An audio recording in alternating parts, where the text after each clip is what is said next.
très fier de les recevoir ici, même si je suis un peu tremblotant. Mais surtout, je suis encore plus heureux de voir qu'un chat est plein et que vous êtes là venus pour nous soutenir. Alors je vous remercie de votre présence, je vous remercie de votre soutien.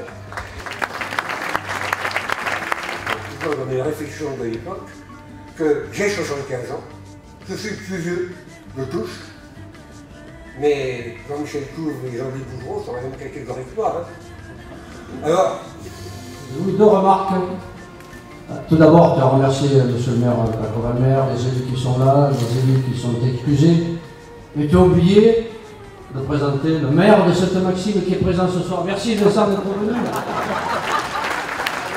55% des Français ne connaissent pas leurs députés, à mon avis, beaucoup plus dans la 4e circonscription. Déjà en 1989, la politique politicienne ne répondait pas à l'attente des citoyens. Usée jusqu'à la corde, elle se trouvait à l'opposé des électeurs, qu'un changement salutaire était nécessaire face aux graves problèmes de notre société, et ils se sont considérablement aggravés depuis, et que la résolution de ces problèmes ne passait pas par l'attribution d'une investiture politique, car on ne règle pas les problèmes avec ceux qui les ont créés. Je suis président de mon comité de soutien. Sachez comme je suis honoré qu'il se soit engagé à mes côtés, lui qui, comme il a pu vous le dire, a suivi des hommes politiques pendant des années dans cette région extraordinaire qui est la nôtre. Je voudrais remercier les élus de Cavalère qui sont parmi nous. Je remercier les élus de Saint-Tropez et comme l'a fait Louis Fouché, excusez, son maire Jean-Pierre Tubery, mais qui m'accompagne aussi de très près. En tout cas, il a aussi autour de lui son conseil municipal qui est toujours présent à mes côtés et qui fait partie de cette équipe de campagne. Évidemment, les élus de mon propre conseil municipal, à qui je demande beaucoup depuis quelques mois, énormément, et qui sont là à mes côtés, nuit, jour, et qui sont là, qui font tous les boulots, qui collent, qui tractent, merci, et qui s'occupent en plus de leur ville.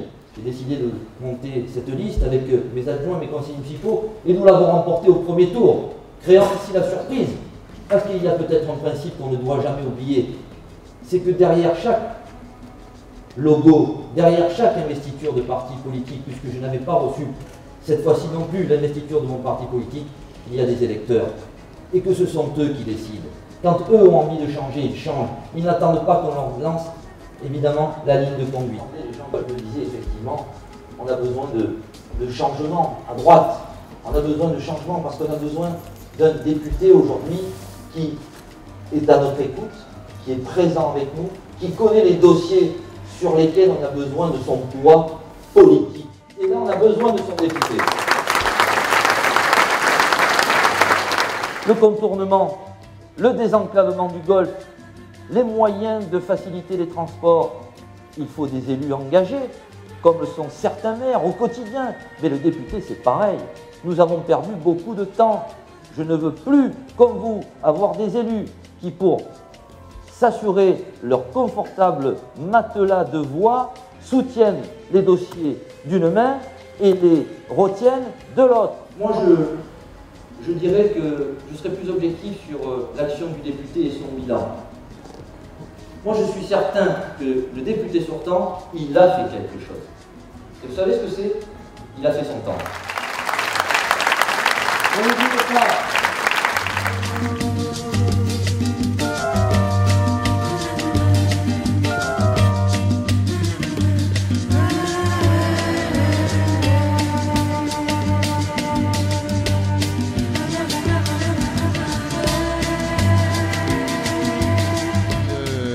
C'est la première réunion à laquelle j'assistais.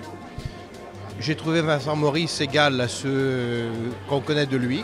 C'est un homme dynamique, qui a des idées, qui a des méthodes, il l'a rappelé. Je crois que c'est très important. Et puis qui a aussi des projets pour le Golfe, avec des éléments importants, notamment sur les voies de circulation.